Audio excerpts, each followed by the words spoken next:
He's one of Batman's most terrifying enemies, a literal shapeshifter, a tragic figure, and a monster all at once. For the longest time, Clayface never quite gets the spotlight he deserves. Then, all of a sudden, it was announced that Clayface will be getting his own feature film set to release at the end of 2026. At first, I was genuinely excited about this. James Gunn has an amazing track record with comic book properties, and a Clayface movie is an ambitious project to take on. Then, after thinking things over, the doubts started to creep in. Don't get me wrong, Clayface is great, but I haven't come across any version of the character that has as much depth as Harley Quinn, Two-Face, or Bane. He definitely gets lost in the large plethora of Batman villains, which makes you wonder, how the hell is this character getting a feature film? In this video, we're digging deep into the mud. We're going to go over what makes Clayface so compelling, we're going to speculate on what's going to happen in this next movie, and we're going to go over how he could finally become one of DC's greatest villains. But before we move on, please be sure to give a like and subscribe to Reverb Comics. You do not want to miss out on our awesome content. Now, I'll start off by saying this. I genuinely don't know what's going to happen in this Clayface movie. All we know is that this film will be a full-on horror movie, which, to be honest, is really exciting. The only other superhero horror movie I can think of is New Mutants, and I'm pretty sure nobody watched that because it got released in the most bizarre way possible during the pandemic. I'm pretty sure it was set to release in theaters, then because of COVID, it launched on a streaming platform. But anyways, the point is, a superhero and horror film is a really interesting mix of genres. It has the potential to really show us how terrifying some of the monsters Batman fights can truly be. Now, aside from the genre, I don't know who's going to be the main character in this film. Sure, Clayface is the main character in this story, but there's been several versions of Clayface in the comics. Like, seriously, there's more people who were Clayface than the amount of characters who took on the Robin mantle. There's almost one for every decade. The Basil Karlo version first appeared in Detective Comics issue 40 in June 1940. He was a B-list actor who was driven mad after he found out that a remake of a film he previously starred in was being made without him. As a consequence of this, he took on the identity of the villain he used to play in the movie and started to murder the new cast and crew. In the late 1950s, Batman faced off against the Matt Hagen version of Clayface. He was a treasure hunter who was given vast shape-shifting powers and resiliency by exposure to a pool of radioactive protoplasm. In the late 1970s, Preston Payne became the third Clayface. He was a Star Lab scientist suffering from a strange condition. He used the second Clayface's blood to create a cure for his condition. The cure worked, however, his body became unstable and he needed to pass his condition on to others to survive. Sandra Fuller became the fourth Clayface. I think she was called Lady Clay or something like that. She was put on the Strike Force Cobra terrorist group and used the group's technology to gain Clayface's powers. During this era, the original Clayface, Basil Karlo, used the DNA of Preston Payne and Sandra Fuller to gain metahuman abilities as well. He got this after joining the Mud Pack, that consisted of the third and fourth Clayface. Then Payne and Fuller fell in love and had a son named Cassius Clay Payne. This guy was just born with amazing Clayface powers. Then this other scientist by the name of Dr. Peter Malley became the sixth Clayface. He got these powers after getting his hands on Cassius Payne's skin sample. Then there was the Todd Russell version of the character. He started out as a guy who didn't remember his true identity and just caused straight up chaos. He started preying on prostitutes, then Catwoman put a stop to him. Now, oddly enough, the next Clayface, Johnny Williams, accidentally killed a prostitute, but he felt very guilty about that. He got his powers from an explosion in a chemical plant. He later gets manipulated by Hush and Riddler and gets psychologically tortured. He at one point shapeshifts into Jason Todd and claims that he came back from the dead. This event happens, of course, before the real Jason Todd actually comes back from the dead and takes revenge on Batman and Gotham's criminals. So yeah, there's a lot of Clayfaces. There's almost as many Clayfaces as there are members of the Bat family. Now, if I had to guess, I'd say that the Basil Karlo or Matt Hagen version of the character will be featured in this film. I say this because these versions of the character were featured in other popular media like the Harley Quinn show and Batman the Animated Series. He was also featured in the Batman Cape Crusader series, but this version of the character was more like the Golden Age depiction of Basil Karlo, as he didn't have any metahuman abilities. Now, like I said before, I'm pretty excited for this project. I like how it's pretty ambitious. I just feel as though there needs to be more setup in James Gunn's DCU before this Clayface movie comes out.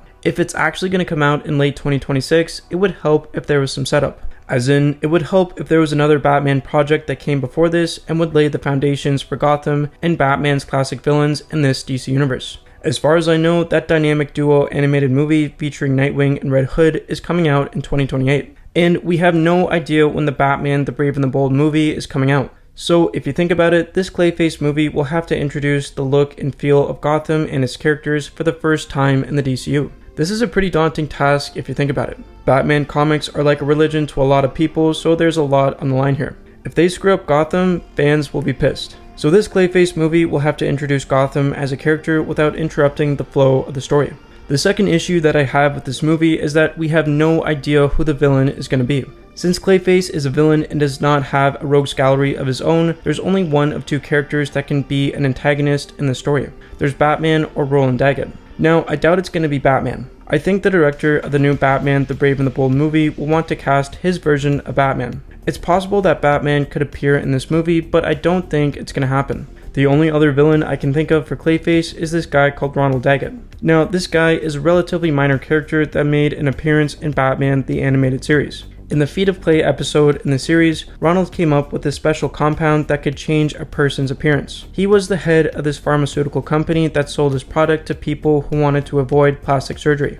Of course, he forgot to tell people about the side effects. In the context of the story, he manipulated Matt Hagen by turning him into Clayface. Matt Hagen was an actor like the Basil Collar version whose career came to an end following a tragic car accident that left his face disfigured. Ronald Daggett got caught doing some insider trading on the Wayne Enterprise stock. So he got Matt Hagen to disguise himself as Bruce Wayne so he could steal the dirt Lucius Fox had in him. Of course, Matt Hagen became really dependent on that cream. Insecure over his disfigured face, he used Daggett's cream to gain his leading man looks once again. For a while, he was able to get his acting career back, but the long-term use of Daggett's cream turned him into the hideous monster known as Clayface. Matt Hagen decided to take revenge on Ronald Daggett before Batman put a stop to him. Now, to be honest, this is a really great Clayface storyline, so adapting this for the big screen would be a really smart move. I really liked this storyline as it talked about some of society's woes. This story touched on how large pharmaceutical corporations push out addictive substances that have long-term consequences for a person's health.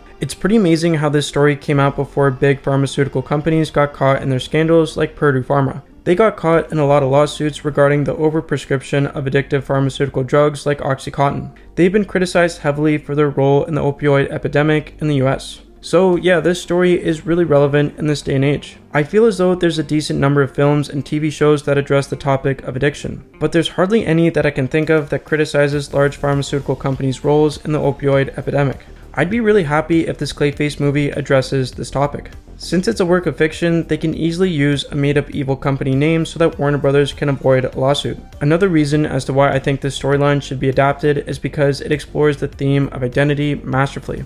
And I really mean it. If the creatives use this storyline for inspiration, this Clayface movie has the potential to be deep. More specifically, this story can explore how people give up their authenticity for attention. Now, in the context of this Feet of Clay story, Matt Hagen fits this idea to a T. Even before his accident, he was a leading man in all of his movies. Now, on the surface, this gives me the impression that he loves acting. But after thinking about it, I think he's more in love with attention. Now, sure, it's hard to land a big role with a disfigured face. But the point I'm trying to make here is that if he really loves acting, why let his disfigured face stop him? Look, I'm not an actor here, I don't get how the industry works. It definitely feels like a person's look affects which part they'll land on a show.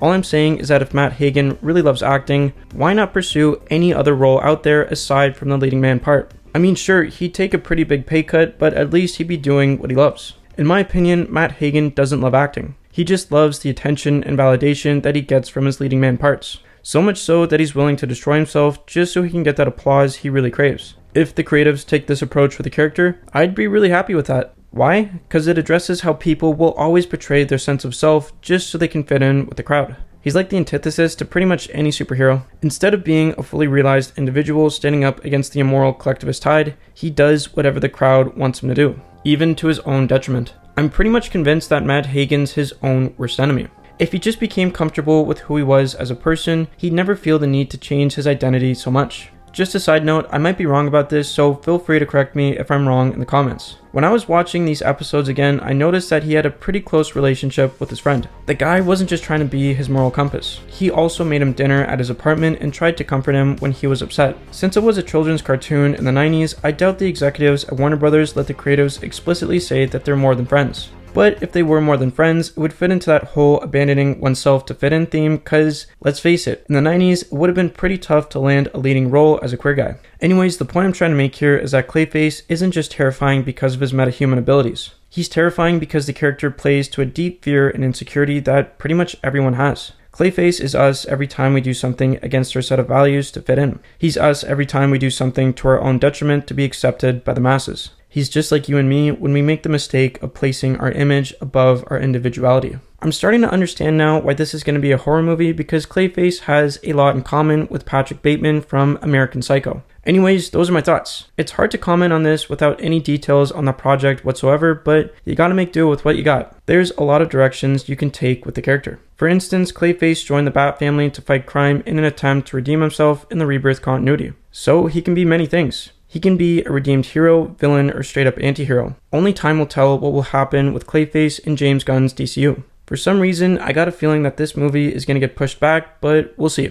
But what do you think? What do you think is going to happen with Clayface in the DCU? Do you think the Feet of Clay storyline is going to get adapted for this movie? Let me know what you think in the comment section below. As always, thanks a million for watching. Please be sure to give a like and subscribe to Reverb Comics so that you do not miss out on our awesome content. Stay groovy.